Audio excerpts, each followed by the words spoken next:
ने आप सब से काफी बार बोला है कि हिंदुस्तान में लोकतंत्र पर आक्रमण हो रहा है और इसका हमको हर रोज नए नए उदाहरण मिल रहे हैं।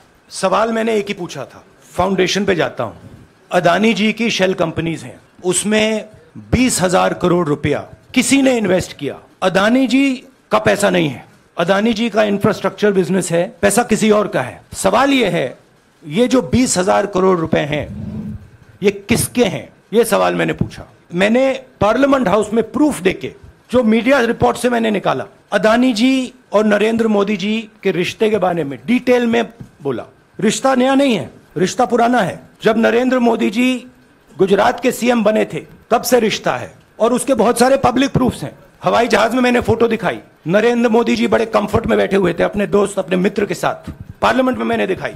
ये सवाल मैंने पूछा, फिर मेरी स्पीच को एक्सपंज किया गया। मैंने स्पीकर को डिटेल चिट्ठी लिखी, पॉइंट बाय पॉइंट, कि मैंने कहा कि एयरपोर्ट्स अदानी जी को रूल बदल के दिए गए हैं, ये लीजिए रूल की कॉपी जिसको बदला गया है। चिट्ठी लिखी, कोई फर्क नहीं पड़ा।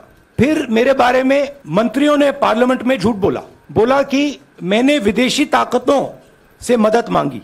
मैंने ऐसी कोई बात नहीं की है। मैंने कहा स्पीकर से, मैंने जाके कहा, स्पीकर सर, पार्लियामेंट का नियम है कि अगर किसी मेंबर पर कोई एक्यूजेशन लगाता है तो उस मेंबर को जवाब देने का हक होता है। मैंने एक चिट्ठी लिखी, उस चिट्ठी का जवाब नहीं आया। दूसरी चिट्ठी लिखी, उस चिट्ठी का जवाब नहीं आया। फिर मैं स्पीकर के चेंबर में गया, मैंने स्पीकर सर से कहा, स्पीकर सर, ये कानून है, ये रूल है, इन्होंने झूठा आरोप लगाया है, मुझे आप बोलने क्यों नहीं दे रहे हैं। स्पीकर सर मुस्कुराते हैं, कहते मैं नहीं कर सकता। और फिर उसके बाद आपने सबने देखा क्या हुआ। सवाल पूछना मैं बंद नहीं करूंगा।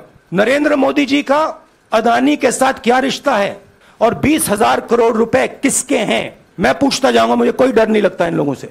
और अगर ये सोचें कि मुझे डिस्क्वालीफाई करके, धमका के, जेल में डाल के मुझे बंद कर सकते, नहीं, मेरी वो हिस्ट्री नहीं है।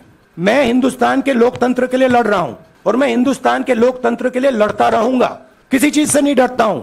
यह सच्चाई है। The question begins few weeks back in parliament where I asked the prime minister a very specific set of questions. Question number 1, 20,000 crore rupees or $3 billion are in shell companies owned by Mr. Adani. Mr. Adani could not have generated this money. He's an infrastructure business. Where did this money come from? Whose money is it? That was the first question. Whose shell companies are there? These companies are working in the defense field. Why does nobody know whose money this is? There is a Chinese national involved in this. Why is nobody asking the question, who is this Chinese national? That was the first question. Second question was, set of questions with proof were, what is the Prime Minister's relationship with Mr. Adani? I showed a picture of the Prime Minister and Mr. Adani's plane relaxing. I gave documentation about the defense industry, about the airports, about statements made in Sri Lanka, about statements made in Bangladesh, pictures of Mr. Narendra Modi sitting with the State Bank chairman in Australia, and I put this proof on the table. Immediately after that, the BJP started its work. My speech was expunged. I wrote a letter to the speaker with a detailed explanation on the defense industry, on the airports, with press clippings, supporting documents, legal documents, and said, this is the supporting foundation of my speech. I have not made this speech, I have not invented this. This is detailed research, here it is. Nothing happened. Nothing was revoked. My speech today is not part of the record of Parliament.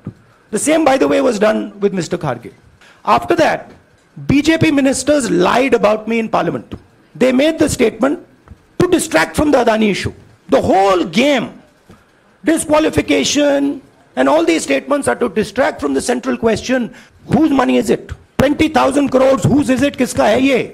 That's the main question. The whole thing is to distract. So they said that I've asked foreign forces to help India. Most ridiculous statement. I have never made such a statement. You can look at all the conversations I had in the United Kingdom. Not one such statement was made. In fact, I said this is India's problem. India has to resolve this problem, right? A minister lies on the floor of the House. I wrote to the speaker and I said, Speaker, sir, it is my right as a member of parliament, when somebody makes an accusation, to state my position. Please let me state my position. The first letter is not answered. I then write a second letter with more details, saying the names and what was said. Still no answer. I then go to the speaker's chamber and I say, Speaker, sir, what is going on? We live in a democracy. You are the defender of that democracy, why are you not letting me make my statement? The speaker smiles and says, I cannot do that. Come and have a cup of tea with me. So this is the whole drama that is being orchestrated to defend the Prime Minister from the simple question, whose 20,000 crore rupees, whose $3 billion went to Mr. Adani's shell companies? I am here defending the democratic voice of the Indian people. I will continue to do that. I am not scared of these threats, of these disqualifications, of these allegations, of these prison sentences. I don't care. I'm not scared of them. Okay? These people don't understand me yet. I am not scared of them. They are used to everybody being scared of them. I am not scared of them. Right? And I will continue to ask the question, what is the Prime Minister's relationship with Mr. Adani? It is an old relationship. It is a relationship that began when he was Chief Minister of Gujarat. Mr. Adani constructed the idea of Resurgent Gujarat, organized all that. This is a partnership. It's a close partnership. I'm going to keep asking that question. Rahul ji, मैं मोहित दुबे हूं। मेरा सवाल यह है कि आप शहीदों के परिवार से आते हैं।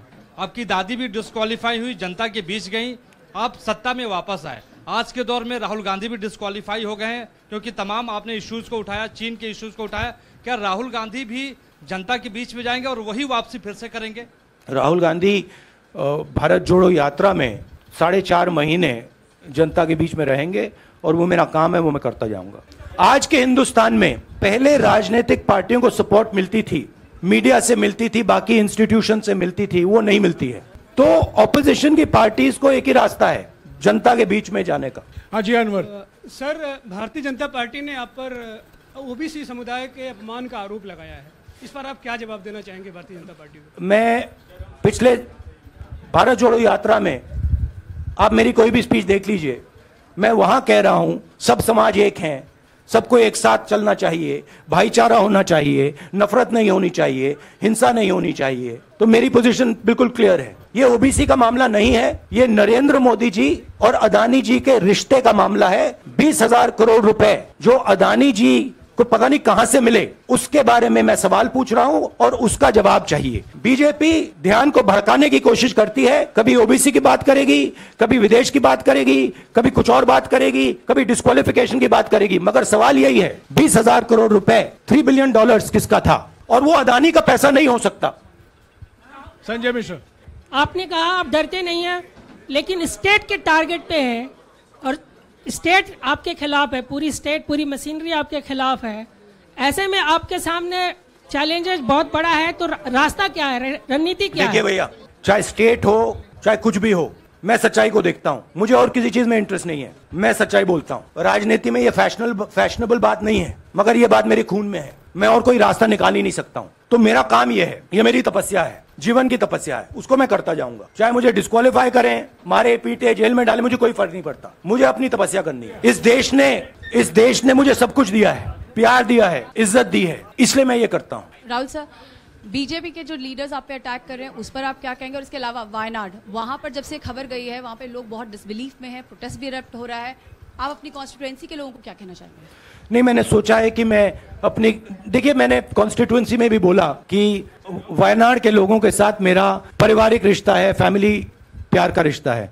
तो मैंने सोचा कि मैं वायनाड के लोगों के लिए अपनी एक चिट्ठी लिखूं उनके लिए कि मेरे दिल में उनके लिए क्या है, तो वो तो मैं रिजॉल्व कर दूंगा उनका। देखिए, बीजेपी के नेताओं का काम यही है।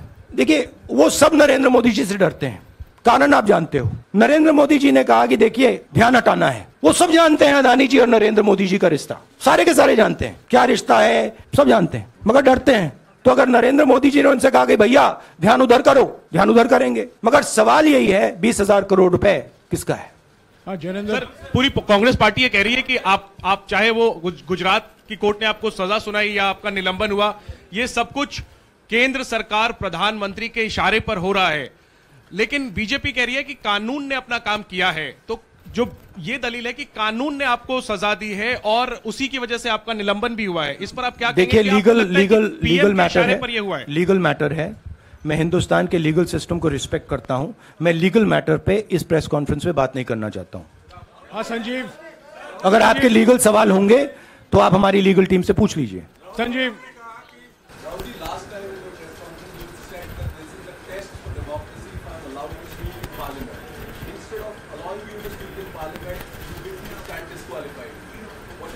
No, look, please understand why I have been disqualified. I've been disqualified because the Prime Minister is scared of my next speech. He's scared of the next speech that is going to come on Adani. I've seen it in his eyes.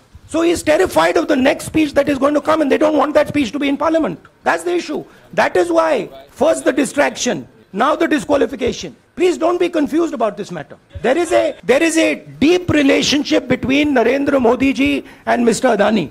There is a question. 20,000 crore rupees have suddenly arrived in Mr. Adani's shell companies. Where has this money come from? Whose money is it? It is, some of these companies are defense companies. Why is the defense ministry not asking this question? Why is the defense ministry not asking the question? But please explain to us, whose money is this that is being spent on our drone development, that is being spent on our missile development, that is being spent on our ordnance production? Why is the defense ministry not asking this question? Manjari. सदस्यता आपकी रद्द हुई तो उसके बाद बहुत सारे ऐसे विपक्षी दल जो अभी तक कांग्रेस से दूरी बना के चलते थे वो भी आपके समर्थन में आए। तो आपको क्या लगता है अब वो समय आ गया है जब सारे विपक्ष को एकजुट हो जाना चाहिए? मैं उन सब विपक्षी दलों का धन्यवाद करता हूं कि उन्होंने इस बात में हमारी सपोर्ट की और हम सब मिलके काम करेंगे। रंजीता, जिस बयान को लेकर आपको ये सजा सुनाई गई है, क्या आपको लगता है, आपको अफसोस है उस बयान को लेकर?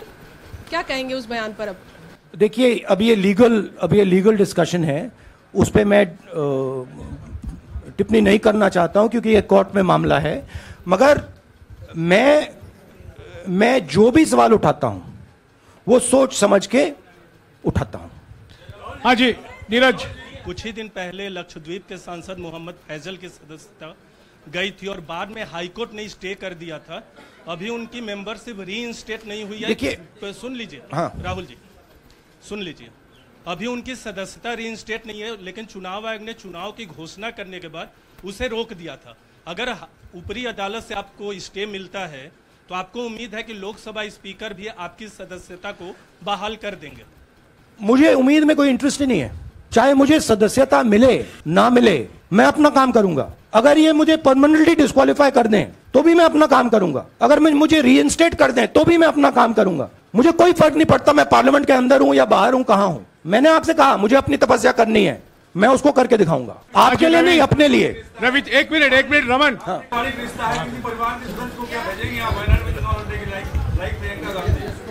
It is not up to me, it is up to Congress president कौन जाएंगे। दोनों मुख्यमंत्रियों का भी अडानी जी से रिश्ता है, उनके साथ लेन देन का मामला, उसका कहा धंधे का मामला है।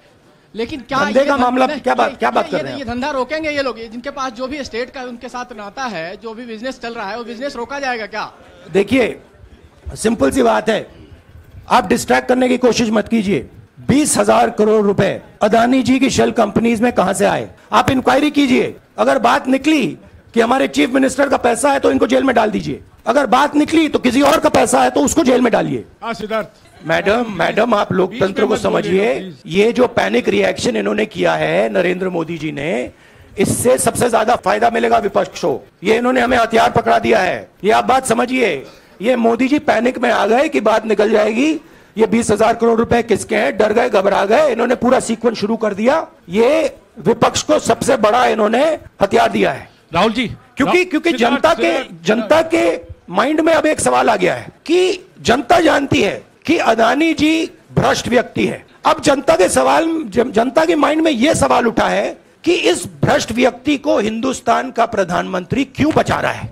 यह मतलब अब सब कुछ बीजेपी के लोग, नरेंद्र मोदी जी सब कुछ इस व्यक्ति को बचाने के लिए क्यों कर रहे हैं। दूसरा सवाल, बीजेपी के लोगों ने कहा कि अदानी पर आक्रमण देश पर आक्रमण है। मतलब इनके माइंड में देश अदानी है और अदानी देश है। बात समझिए। राहुल जी, मेरा सवाल आपसे ये है कि जब आप ये फैसला सामने आया, आपको मैक्सिमम पनिशमेंट जो है इसमें हो सकती है वो आपके लिए मुकर्रर की गई। इस बीच कई लोगों ने ये भी कहा, आपके पार्टी के भी एक सांसद ने कहा कि कम से कम जज को ये देखना चाहिए था कि सामने जो शख्स है वो एक गांधी परिवार से आता है। इस पर आप क्या कहेंगे? और आपको लगता है मैक्सिमम पनिशमेंट जो है आपके केस में, मैक्सिमम पनिशमेंट आपके लिए मुकर्रर की गई, क्या आपको इसके पीछे क्या कहना है आपका? वही मैंने कहा, अगर डिस्ट्रैक्शन करना है, मैक्सिमम पनिशमेंट की तो जरूरत है। मिनिमम पनिशमेंट से बात थोड़ी बनेगी। मैं तो सोच रहा था भैया 5 साल होते, 7 साल होते, 10 साल होते, वो भी मिल जाता। मुझे क्या फर्क पड़ रहा है? या Rajdeep,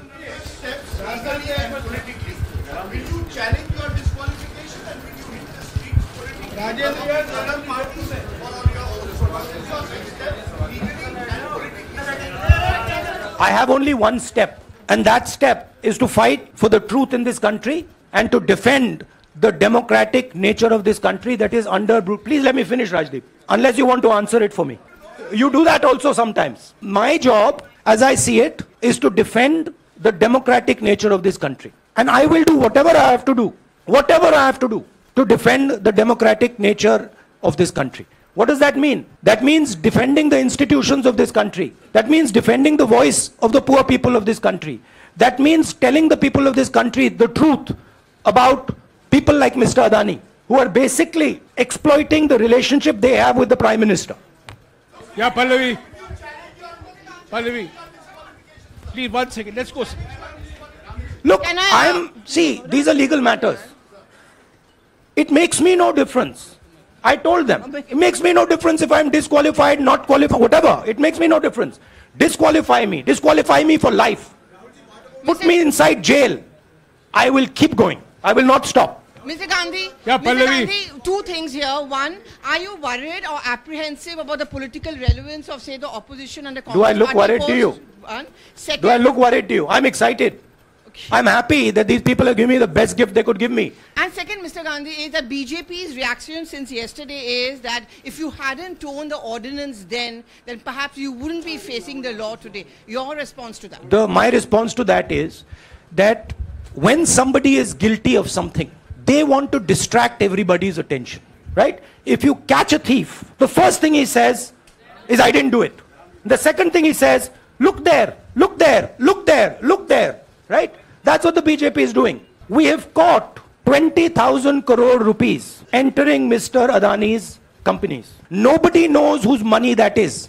That money cannot be Mr. Adani's money. He does not generate this type of money. So that money has come from someone. All this, OBC, disqualification, anti-national, all this is to distract from the panic that the Prime Minister is feeling. That his relationship with Mr. Adani is going to be exposed. Let me tell you, that relationship is going to be exposed. Nobody is going to stop that. It is going to happen. Because the opposition is going to press this thing until we find the answer. हाँ रवि, राहुल जी जो judgement आया उसको लेकर BJP ने उसको किया है कि आपने ओबीसी का अपमान किया, पूरे देश में प्रेस कॉन्फ्रेंस करने की तैयारी कर रहे हैं कि आपने ओबीसी का अपमान किया था। भैया देखिए, पहला आपका अटेम्प्ट वहां से आया, दूसरा आपका अटेम्प्ट यहां से आया, तीसरा आपका अटेम्प्ट यहां से आया। आप इतनी डायरेक्टली बीजेपी के लिए क्यों काम कर रहे हो? थोड़ी डिस्कशन से करो यार, थोड़ा घूम घाम के पूछो। क्या आपको ऑर्डर दिया है क्या? देखो मुस्कुरा रहे हैं। घूम घाम मैं आपको उदाहरण देता हूं, आप थोड़ा घूम घाम के निकाल नुकुल के बोलो। देखो ऐसे बोलो पहले, राहुल जी, हाँ, तो please if you want to work for the BJP, then bring a BJP flag symbol here and put it on your chest. Then I'll answer you the same way I answer them. Don't pretend to be a pressman. Vikrant, Rahul ji, BJP के लोग बार बार ये बात कहते हैं कि आपने जब विदेश में जाके भाषण दिया तो उन्होंने कहा माफी मांग लेते, अभी कहा कि कोर्ट में आपसे कहा कि आप माफी मांग लेते। तो जब ये लोग कहते हैं राहुल गांधी माफी मांग लेते, तो राहुल गांधी क्या सोचते हैं? राहुल गांधी सोचता है मेरा नाम सावरकर नहीं है, मेरा नाम गांधी है। गांधी किसी से माफी नहीं मांगता। और मैंने कहा, पार्लियामेंट हाउस में कहा कि भैया मुझे बोलने दीजिए ना, एक बार तो बोलने दीजिए। 2 बार चिट्ठी लिखी, तीसरी बार मैं पर्सनली स्पीकर से जाके कहता हूं, स्पीकर सर प्लीज, आप डेमोक्रेसी के लोकतंत्र के आप प्रोटेक्टर हैं, मुझे बोलने दीजिए। मुस्कुरा के कहते हैं भैया मैं तो नहीं कर सकता। आप नहीं कर सकते तो कौन कर सकता है? शायद मुझे जाके मोदी जी से पूछना पड़े, वो तो करने नहीं देंगे।